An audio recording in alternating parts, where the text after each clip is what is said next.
12월 9일 수요일 아침입니다. 오늘도 허락하신 말씀과 또한 기도의 시간을 통해서 주어진 하루 힘차게 승리하시는 저와 여러분 모두가 되었으면 좋겠습니다.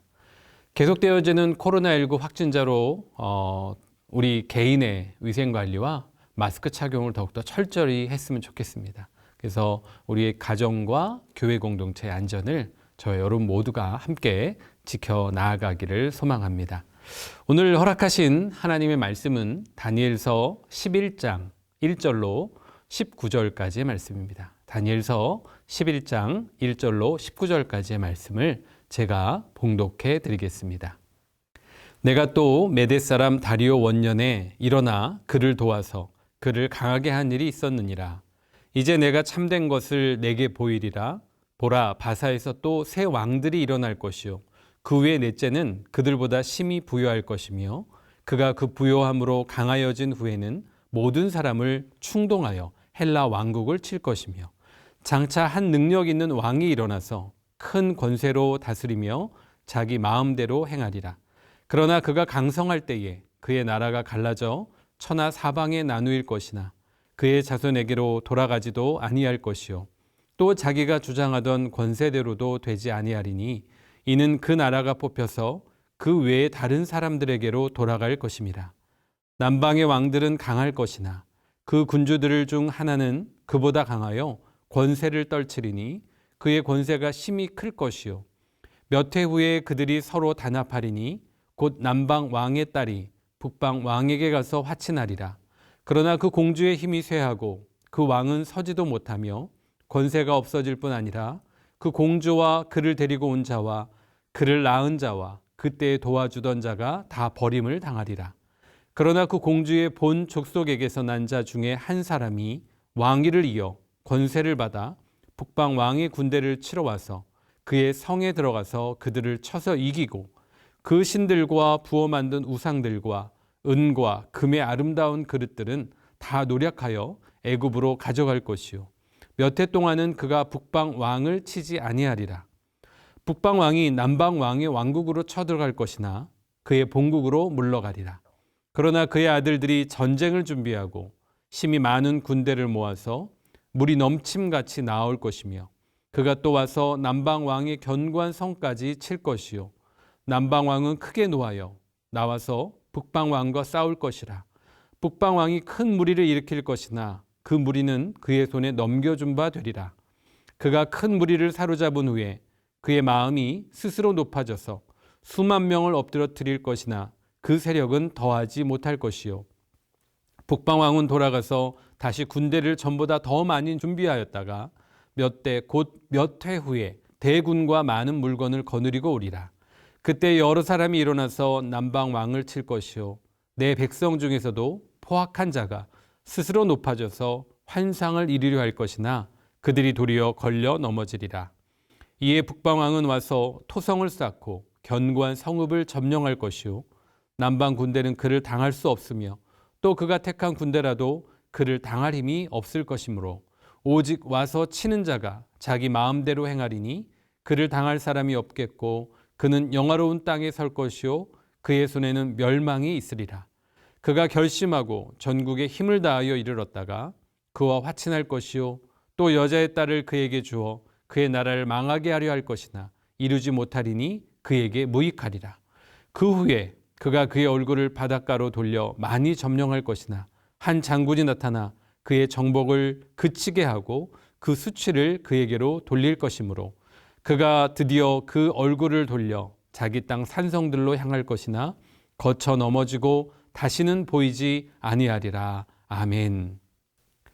다니엘은 8장에서 10장에 이르기까지 선민 이스라엘의 운명과 예수 그리스도의 도래를 전후로 했던 세상에 이르게 될 종말의 역사를 예언해 왔었습니다. 오늘 함께 읽으신 본문인 11장에서는 다니엘이 이스라엘 장래의 운명이 걸린 결정적인 영향을 끼치게 될 이스라엘 주변의 열방들의 운명들에 대해서 예언을 하고 있습니다. 오늘의 본문의 내용은 이렇습니다. 바사라고 하는 페르시아 제국의 멸망이 있는 것과 그 뒤를 이어서 나오게 된 헬라, 즉 그리스도 제국의 분열에 관한 예언이 4절까지 이르게 됩니다. 그리고 5절부터 19절까지의 내용에서는 이스라엘 남부에 위치해 있었던 애굽과 또 이스라엘 북부에 위치한 시리아 간의 전쟁과 그에 따른 각종 사건들에 관한 예언이 소개되고 있습니다. 오늘 본문을 통해서 하나님께서 인류 역사의 모든 역사를 주관하고 계시다는 사실을 우리는 더욱더 명확하게 깨닫게 되어집니다. 이 시간 다니엘의 환상을 통해서 세상 역사의 전개 과정을 함께 살펴보면서 하나님께서는 과연 이 세상의 역사를 어떻게 전개해 가시는지, 그리고 그 역사를 통해서 과연 무엇을 추구하고 계신지를 함께 살펴보면서 기도의 제목을 삼았으면 좋겠습니다. 첫 번째로 우리가 살펴볼 것은 바로 바사 제국의 멸망과 헬라 제국의 분열입니다. 바사의 멸망과 헬라 제국의 분열입니다.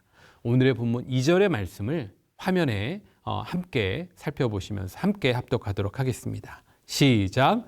이제 내가 참된 것을 내게 보이리라. 보라, 바사에서 또 새 왕들이 일어날 것이요 그 후에 넷째는 그들보다 심히 부요할 것이며 그가 그 부요함으로 강하여진 후에는 모든 사람을 충동하여 헬라 왕국을 칠 것이며. 아멘.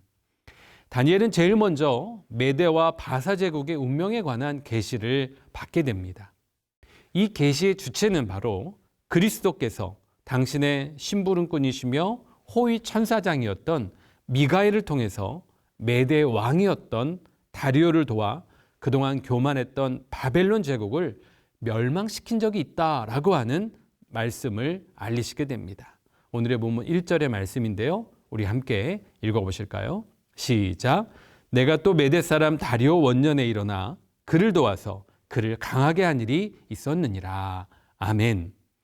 물론 바벨론을 침공하여 결정적으로 패망시킨 왕은 메대와 바사 연합의 통합왕이었던 고레스 왕이었습니다. 그래서 여기 언급되어진 다리오는 바벨론을 직접 멸망시킨 왕이라고 보기보다는 고레스 왕을 뒤에서 후원하였던, 그래서 바벨론 제국을 무너뜨리려고 했던 고레스의 장인 키악사레스 2세를 나타내고 있습니다.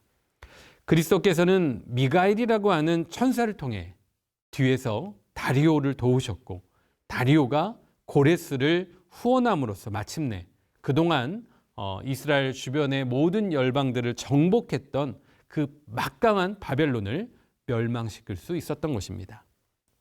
여기서 우리는 세상의 역사는 단지 힘 있는 인간의 손에 의해서 좌지우지되어진다는 것이 아니라 그 인간의 배후를 섭리하고 계시는 하나님으로 인해서 좌우된다는 사실을 분명히 깨닫게 됩니다. 또한 바벨론에 이어서 이제 새로운 패권국으로 바사 제국이 역사의 전면에 등장하게 됩니다.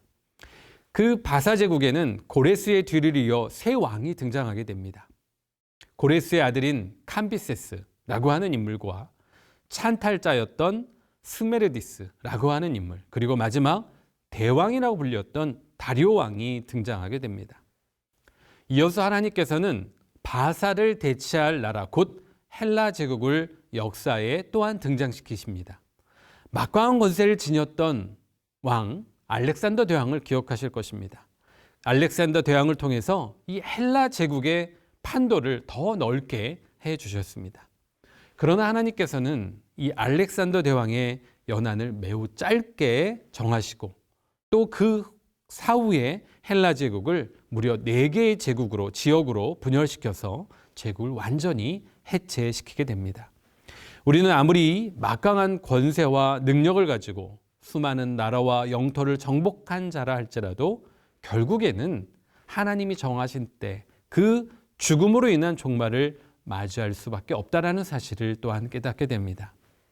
하나님께서는 연약한 인간들을 통해서 이 세상 역사를 지속적으로 유지해 가시는 하나님의 그 초월하신 능력을 우리를 통해 다시 한번 확인하게 하셨습니다.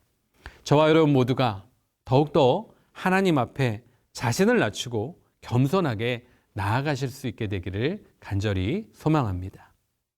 이 시간 우리가 살펴볼 두 번째는요, 남방의 애굽과 북방의 시리아의 운명입니다. 이스라엘 남쪽에 위치했던 애굽과 북쪽에 위치한 시리아의 운명입니다. 오늘의 본문 5절과 6절의 말씀을 우리 함께 합독해 보실까요? 시작. 남방의 왕들은 강할 것이나 그 군주들 중 하나는 그보다 강하여 권세를 떨치리니 그의 권세가 심히 클 것이요 몇 해 후에 그들이 서로 단합하리니 곧 남방 왕의 딸이 북방 왕에게 가서 화친하리라. 그러나 그 공주의 힘이 쇠하고 그 왕은 서지도 못하며 권세가 없어질 뿐 아니라 그 공주와 그를 데리고 온 자와 그를 낳은 자와 그때 도와주던 자가 다 버림을 당하리라. 아멘. 바사 제국의 부흥, 그리고 그 몰락의 과정, 그리고 그 바사 제국의 뒤를 이었던 헬라 제국도 마찬가지로 몰락하고 해체되는 과정을 통해서 우리는 앞선 본문을 살펴보게 되었고, 이제 뒷부분이었던 남왕조와 북왕조 사이에 일어날 전쟁과 동맹, 그리고 다양한 역사적 사건들의 조각들을 우리가 계시받는 것을 보게 됩니다. 남왕조는 애굽과 팔레스타인 지역을 주장하는 톨레미 왕조를 가리키고 있습니다. 그런데 이 톨레미는 막강한 힘을 가지고 있었으나 그가 데리고 있던 장교 중 한 사람, 셀루쿠스라는 사람이 반역하여서 안디옥을 중심으로 수리아라는 왕국을 건설하게 됩니다.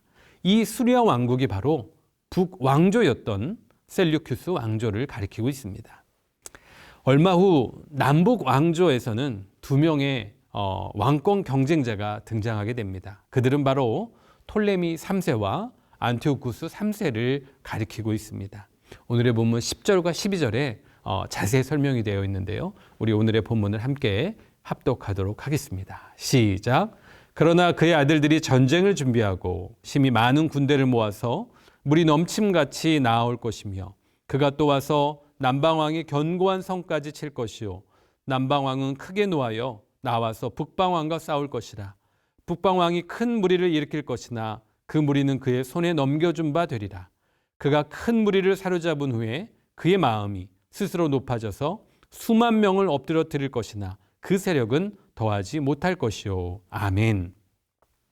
이처럼 영토를 대대적으로 넓혔던 안티오쿠스는 급기야 톨레미 5세에게 자기의 딸 클레오파트라를 주게 되었고 남왕조를 완전히 장악하고자 했던 생각을 갖게 됩니다. 17절의 말씀인데요. 함께 읽어보실까요? 시작. 그가 결심하고 전국에 힘을 다하여 이르렀다가 그와 화친할 것이요 또 여자의 딸을 그에게 주어 그의 나라를 망하게 하려 할 것이나 이루지 못하리니 그에게 무익하리라. 아멘. 하지만 아버지의 명대로 시집을 가게 되었던 클레오파트라는 남편과 결탁하게 되었고 이어서 로마와 동맹을 맺게 됩니다. 자기 아버지였던 안티오쿠스를 배척하면서 아버지가 가졌던 그 모든 꿈들이 다 물거품이 되고 말게 됩니다. 로마 군대에 패배한 이 안티오쿠스는 퇴각하면서 여러 가지 산성들과 신정들을 약탈하게 됩니다. 그 중에서도 벨 신전을 약탈하다가 비참한 최후를 맞이하게 됩니다. 오늘의 본문 19절 마지막 절인데요. 우리 함께 읽어보실까요? 시작. 그가 드디어 그 얼굴을 돌려 자기 땅 산성들로 향할 것이나 거쳐 넘어지고 다시는 보이지 아니하리라. 아멘. 이처럼 안티오쿠스 에피파네스 당시 유대인들 중에서도 자기 종교와 민족을 버리고 이 안티오쿠스에게 아첨하고 야합했던 아주 비참한 무리들도 있었습니다.